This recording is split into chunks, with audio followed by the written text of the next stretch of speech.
morning, everyone. We're going to start the emergency board meeting. I will turn it over to Janice to do roll call. President Davidson. Here. Vice President Mastame. Short time of present. Secretary Kincaid, present. Treasurer Hahn. Present. Director Hector. Present. Director McGraw. Present. Director Ricketts. Present. Director Setzer. Absence. We had a quorum. Did you call Director Hahn? Yeah. Okay. Then I would call the meeting to order. And stand for the pledge of allegiance to the flag. I pledge allegiance To the flag of the United States of America and to the republic for which it stands, one nation, under God, indivisible, with liberty and justice for all. Before we do the new business this morning, I just have an announcement to make. For those of you who know Sue Greenup at First Service, her husband passed away this morning. So would you please keep her and her family in your prayers and thoughts? Be very much appreciated. And Janice, I will therefore turn the meeting over to you for new business. I'm going to make a motion as chairman of the insurance committee, and with the consent and recommendation of the insurance committee members, I move that the Federation Board of Directors approve the proposed listing of insurance policies and coverage presented by USI for the upcoming fiscal year 2021-2022, initiating on April 15, 2021, with a financial commitment for the community of $4,003,159.62, plus the interest for financing that premium. Upon approval, the insurance package will be presented to the membership for approval on April 9th, That's not the right amount. 2000. That's the budgeted amount. That's not the actual. Oops. I'm sorry, wrong amount. Let's go back. With the financial commitment for the community of $4,085,292.17. I had read the budgeted amount. I'm sorry. $4,085,292 and 17 cents. Would you please mute your phones so other people can hear and you're not interrupting the call? You have a second to the motion? Wait a minute. Upon approval of the insurance package, will be presented to the membership for approval on April 9th, 2021 at a special membership meeting. Can I have a second to the motion? Second. And then we're going to have discussion. USI, would you like to do your presentation on the $4,085,292.17? And you can sit at the table with your back to me if you dare.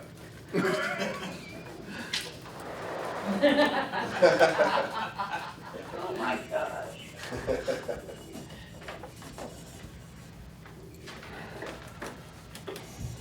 Good morning, everybody. My name is Adam Lopatin. I'm Senior Vice President with USI Insurance Services. We are your insurance advocate and professional.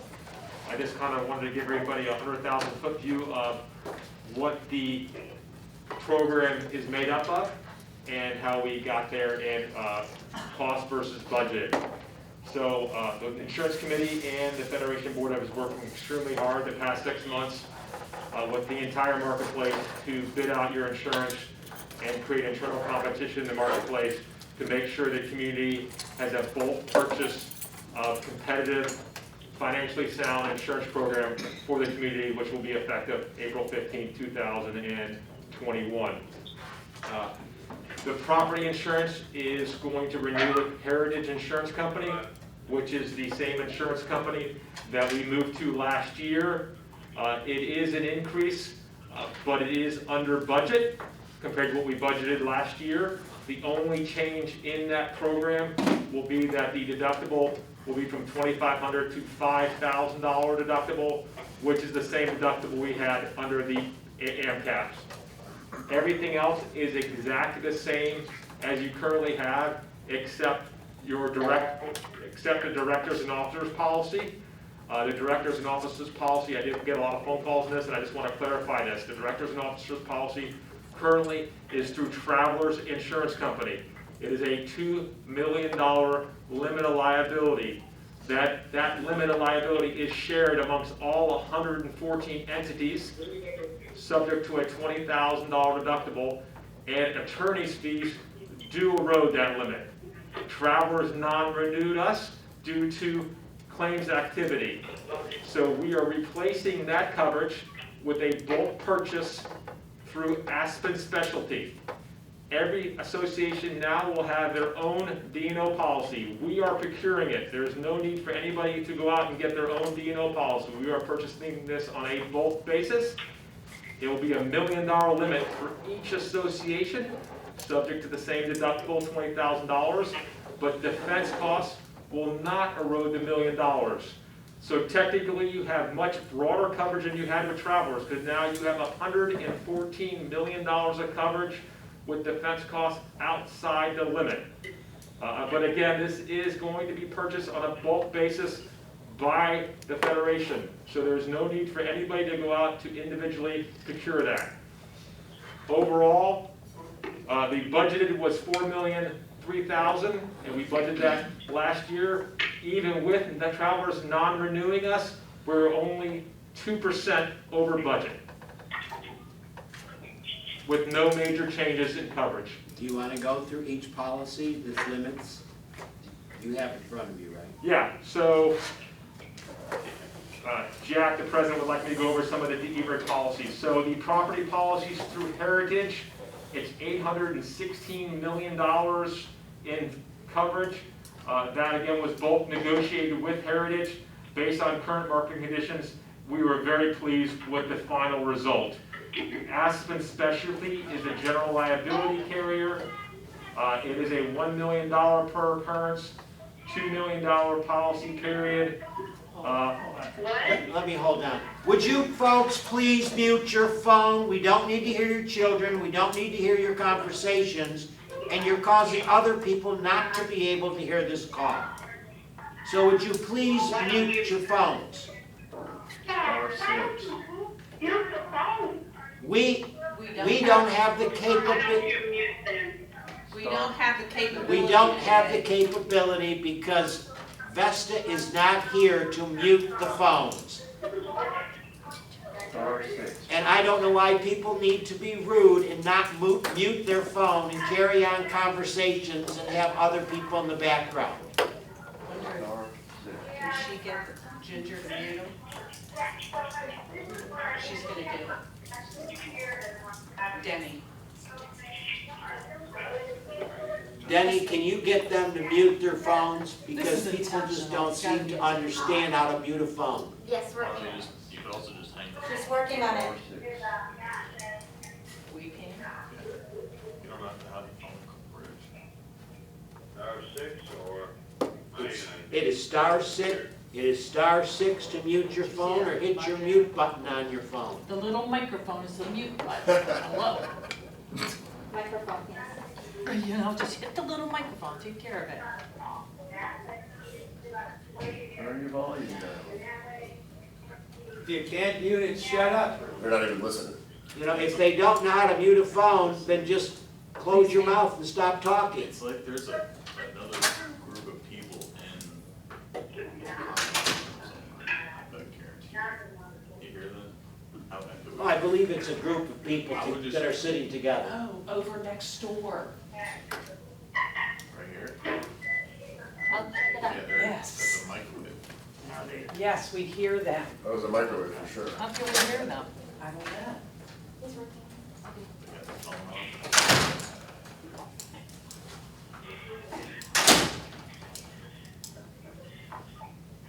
about that? How you feeling? Perfect. You're gonna have to Yeah, very blessed. say it all over. Yep. While we're waiting, you got a new one, we got old ones, these were old ones on our table. No, they're not. No. What's My the bill- amount on yours? The amounts are the same on both. This was the actual amount. We just Okay, changed the notes. okay. Yep, I was looking at the wrong one. okay, all good. Hey, Dan. Denny, they mute the phones? It sounds like it. He said he was going to. Sounds Okay. like it. Go ahead and try again, Adam, it seems that we've muted the phones. Yep. Yeah, something did. Something did. Probably better than you.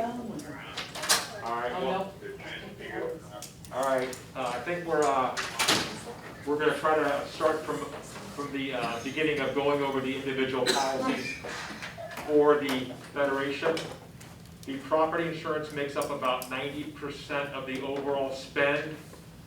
The good news is Heritage, after going back and forth with them, we got them to agree to basically renew as is under budget. The only change, as I mentioned before, is the all peril deductible is going from $2,500 to $5,000, which is the same as we had when we were with AMCAP.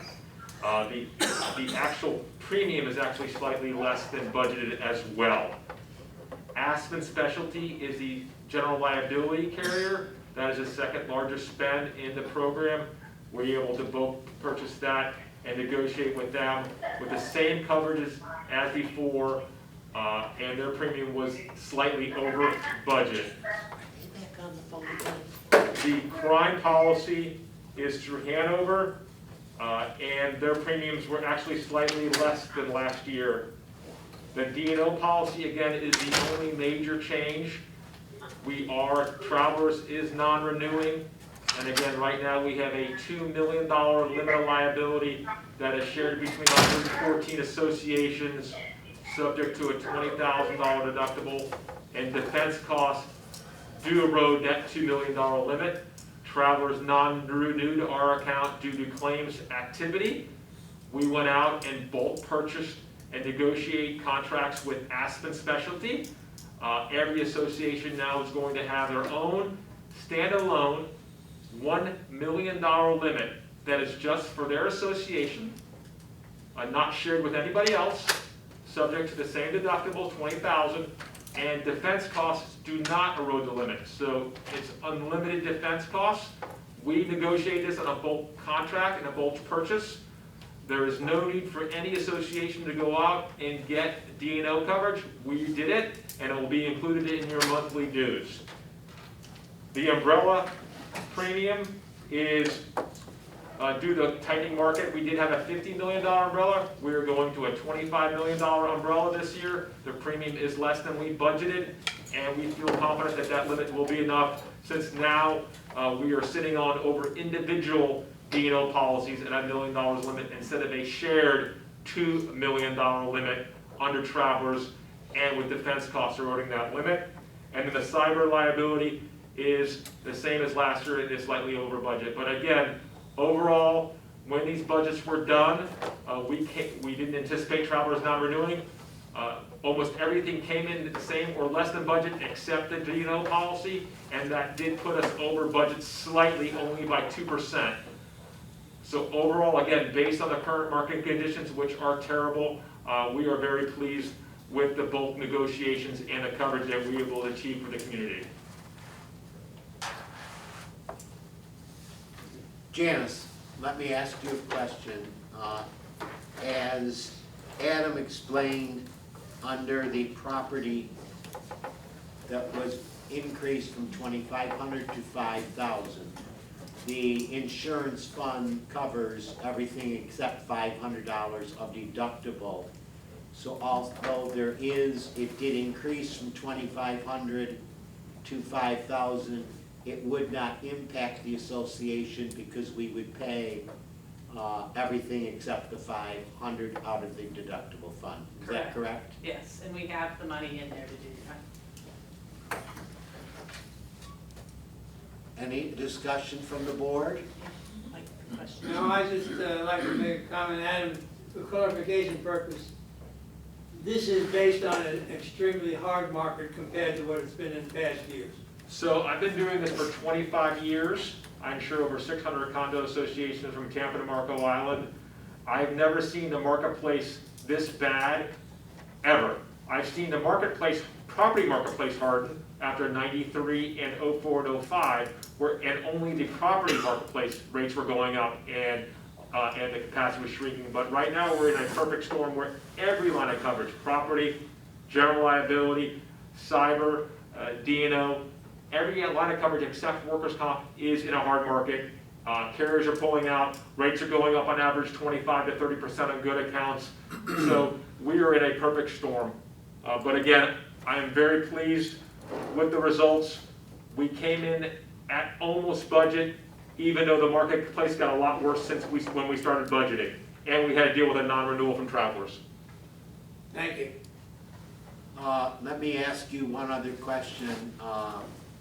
We have reviewed the years of 2012, 2013, 2014, 2015, 2016, 2017. All of those were well over $4 million. Was that market soft at that time? So no, so as Jack brought up, just want to clarify something. The premium that we ended up now is still less than the overall premium the Federation was paying previously. That market was not hard back then. It was a basically softening market. So even with a hard market, our overall premiums are less than or the same as we were paying previously. So this would be in the last 2 years. Basically, we have continued to be able to keep cost well below what they were in previous years in 2012 through 2016. That's correct. Can you explain with the D&O, like right now, everybody's paying a certain amount in their association dues, starting April 1st, their new amount, which was their budgeted amount. And so, but because it's gone up so much, how is that going to affect the associations? Can we ask Keith to answer that question? Yes. Can you go over to the, and repeat the question? Thank you. Repeat the question. Janice asked how the increase in the D&O policies would affect the association's budgets. Again, a budget is just a projected amount. Obviously, we project lots of the amounts on the budget. The slight overages averages out to be about $765 if it's just evenly distributed. But each association will just have to take that out of their cash surplus.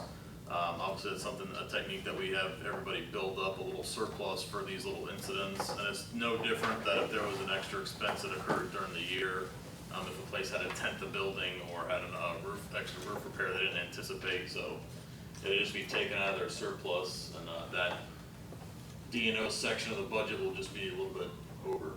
You made a statement that it'll be averaged out, but aren't each association being billed their actual D&O policy I rate? just said that's just the average if you took it evenly distributed, but it will be billed by the individual association based on their number of units. The same way property and casualty is billed today. Correct. When should you have those figures calculated? You didn't think you were done. A week. So we have the matrix almost complete now. We're going to let Alan review it early next week, and we'll have it over to Keith. Alan and Keith will go over to them Monday or Tuesday of next week. And would you be able to send out then next week the individual increase that will be coming out of each association's general fund? That's a yes. Answer was yes. Yes. The answer was yes, he will. So each association by the end of next week will receive what their increase over what they had in their budget will be.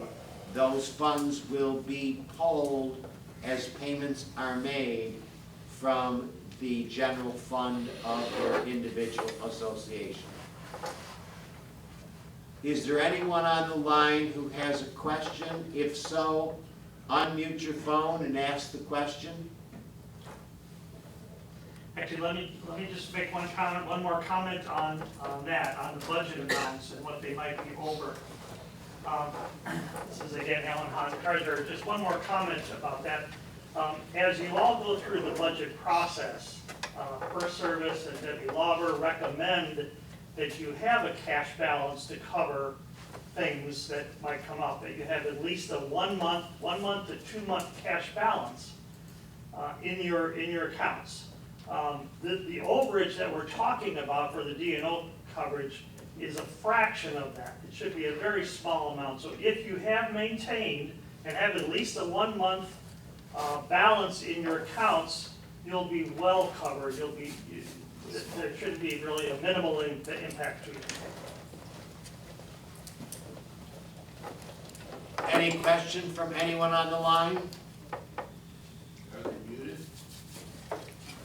If you have a question, you can *6 and unmute your phone or push your unmute button. I think Ginger had a mute. Yeah, Ginger muted? They can't. They can't. They can't have to call back. If they can, at *6, they have to hang up and call back. If you have a question and your phone will not unmute, just hang up and call back, put in the code, and you can ask your question.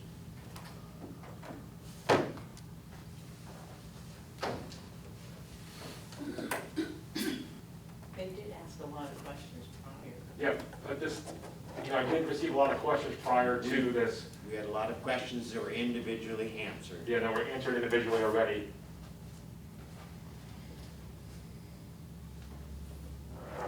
Hearing no debate or additional comments,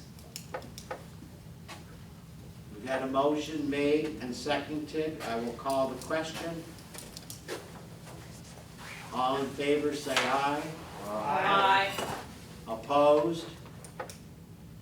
The motion is passed, and the budget and insurance proposal will be sent to the membership for a special membership meeting on April 9th. That meeting will be held in the theater. As you know, before I close the meeting next Friday, which is the annual membership meeting, will be open and held in the Veterans Theater at 9:30. Check in. The presidents need to check in starting at 9 o'clock. And it is open to 40 additional non-presidents or representative of the association who will be the voting member. This will be our first in-person meeting in a year, and we look forward to being able to have individuals in person and us to go back to conducting our meetings in person, at least for the foreseeable future. The limit in the theater is 170 people. That's why we have 113 associations, plus the board, plus Vesta, plus First Service, plus Denny doing the videography of the meeting. That should not exceed the 170 people.